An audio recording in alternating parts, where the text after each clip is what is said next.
So Bharat ప్రపంచంలో అంతరిక్షంలో ముందు దానికి నెహ్రూ గారు వేసిన పునాదులు కారణం. ఇలా ఇస్రో ఈ స్థాయిలో ఉందంటే ఆయన ముందు చూపుతోటి ఆయన పంచవర్ష ప్రణాళికలు పెట్టి ఇవన్నీ స్థాపించింది కాబట్టి ఆ క్రెడిట్ నెహ్రూ గారికి పోతుంది. ఓకే, అర్థమైందా? కాబట్టి వాళ్ళు డే టు డే చేసే పనులకి సంబంధం లేదు. 2014లో దేశంలో 74 ఎయిర్పోర్ట్లు ఉంటే 2014 తర్వాత 74 ఎయిర్పోర్ట్లు కట్టారు. సో అక్కడ ఇప్పుడు తెలంగాణలో అయితే 2014 కంటే ముందు ఏది మన శంషాబాద్ బేగంపేటలో ఉండే నిజాం గారు కట్టింది. తర్వాత శంషాబాద్లో కాంగ్రెస్ కట్టింది. తర్వాత ఇప్పుడు అయితే కొత్తగా రాలేదు. ఇప్పుడు ఏదో మామూలు ఏదో అంటున్నారు.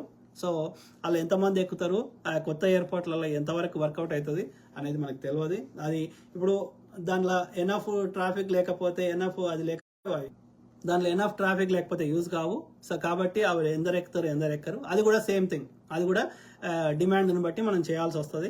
ఓకే, ఎందుకంటే అది that is also basic need. Smart సిటీలు, ఈ యొక్క ఏమంటారు ఎయిర్పోర్ట్లు, ఇవన్నీ ఫోన్లు, డిజిటల్ పేమెంట్లు, these are all basic requirements. మారుతున్న పరిస్థితులకు అనుగుణంగా చేయాల్సి వస్తుంది. ఎప్పుడు అప్రిషియేట్ చేస్తాము? When you go out of the beyond. Okay, నువ్వు ఇప్పుడు దేశమంతా నువ్వు బుల్లెట్ ట్రైన్లు వేసినావు అనుకో, ఓకే ఆలోచిస్తాం, ఓకే ఇట్స్ గుడ్ అని మెచ్చుకుంటాం. లేకపోతే దేశం అంతా నువ్వు ఏదైతే స్మార్ట్ సిటీలు, క్లీన్ అండ్ గ్రీన్ చెప్పడం వేరు, దానికి ఇన్ఫ్రాస్ట్రక్చరు, దానికి ఫండింగ్, ఏదైనా కొత్త ఇనిషియేటివ్ తీసుకొని దానికి సమూల మార్పులు తెస్తే అప్రిషియేట్ చేస్తాం. ఓకే, కంటి తుడుపు చర్యలతోటి మేము అప్రిషియేట్ చేయం.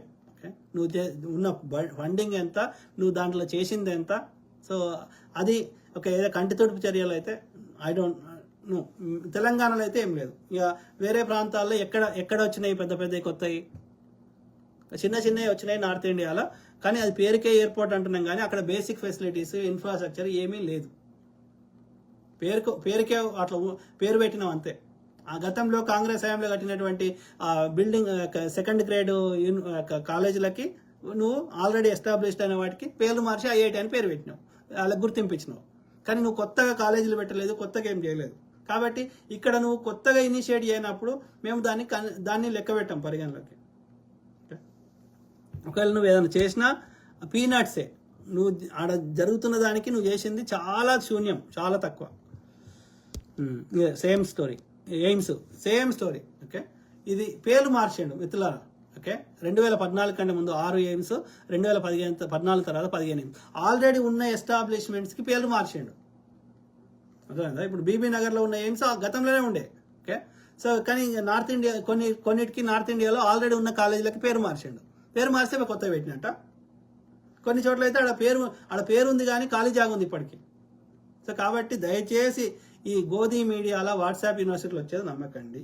ఓకే, మనకి ఇండిపెండెంట్ జర్నలిజం కావాలి, ఇన్వెస్టిగేటివ్ జర్నలిజం కావాలి. ప్రస్తుతానికి మీడియా ఈజ్ హైజాక్డ్. ఓకే, కొద్దిగా లేస్తే ఫేక్ చెప్తున్నారు.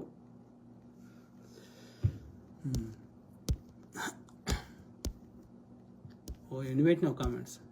ఇంకా 2-3 ఉన్నాయి. సో రాతోడ్పై 15 కోట్ల మంది రైతులకి ఏడాదికి 6,000 రూపాయలు ఇస్తున్నారు కేంద్రం వాళ్ళు.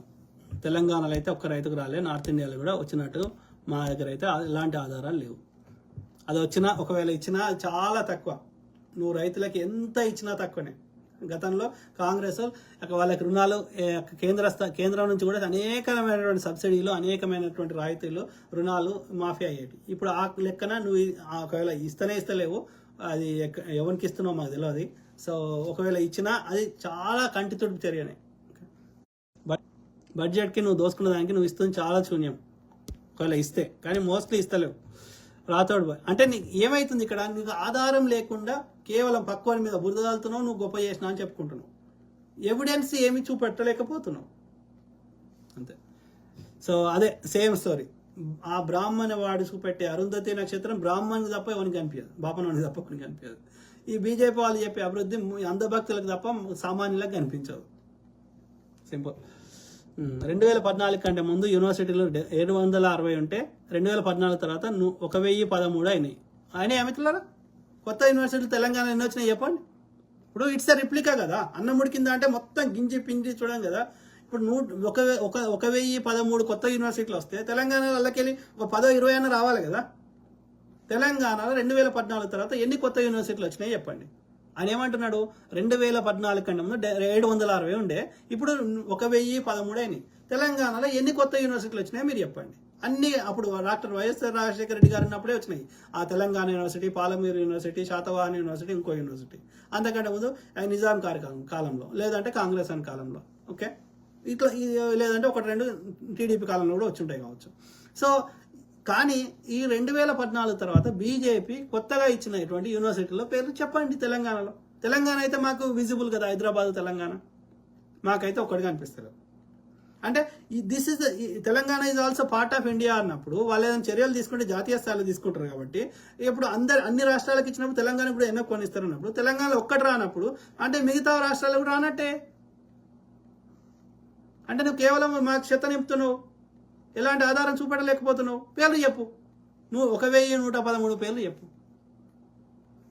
అంతే. వాట్సాప్ యూనివర్సిటీలో ఫేక్ ప్రచారాలు చేసుకుంటున్నారు. ఎందుకంటే ఎవడు అవి యూనివర్సిటీలు ఏడున్నాయి ఎవడు అడగాడు కాబట్టి మనం ఏదైనా చెప్పినా నడుస్తుంది అని వాట్సాప్లో చెత్త నింపుతారు. ఆ ఉచ్చ మంచిది, సర్వరోగ నివారణి, మోడీ మాకు దేవుడు, అమ్మ కడుపులకి, అమ్మ బతుకున్న రోజులే అమ్మను వాడుకున్నాడు. అమ్మ చచ్చిపోయినాకనేమో నేను అమ్మ యోనిలకెళ్ళే రాలేదని ప్రచారం చేసుకుంటున్నాడు. నీకు ఇన్ని దేశాలు తిరుగుతావు, నీకు 24 గంటల టైం ఎక్కడ అంటాడు. మామిడికాయ జొరుక్కొని తిన్నావా, పీక్కొని తిన్నావా అంటాడు. పర్సు జేబులో పెట్టుకొని తిరుగుతావా లేదా అని అడుగుతుంది. గివ్ ఆ ప్రశ్న ప్రధానమంత్రిని. ఇన్నేళ్లలో ఒక్కసారి ప్రెస్ కాన్ఫరెన్స్ రాడు. ఏడున్నాయో చూపెట్టరా. ఆ 1013 యూనివర్సిటీలు పేర్లతో సహా నాకు పంపి నిన్ను అప్రిషియేట్ చేస్తాను.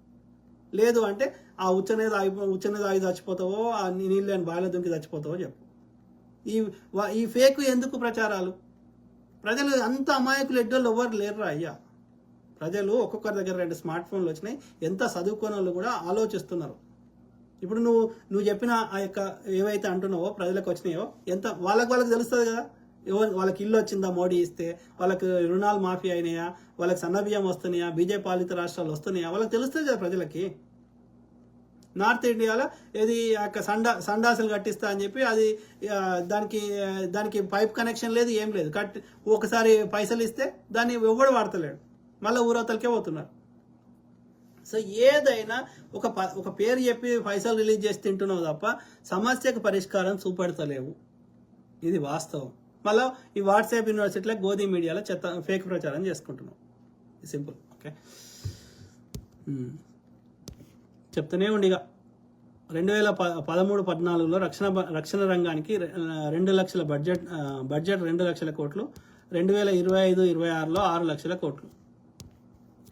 సో రక్షణ రంగంలో మనకి అప్పుడున్న కరెన్సీకి అప్పుడున్న దానికి సో రక్షణ రంగం కూడా మనకు పార్టీలకు అతీతంగా అది ఇండిపెండెంట్గా పనిచేయాల్సింది.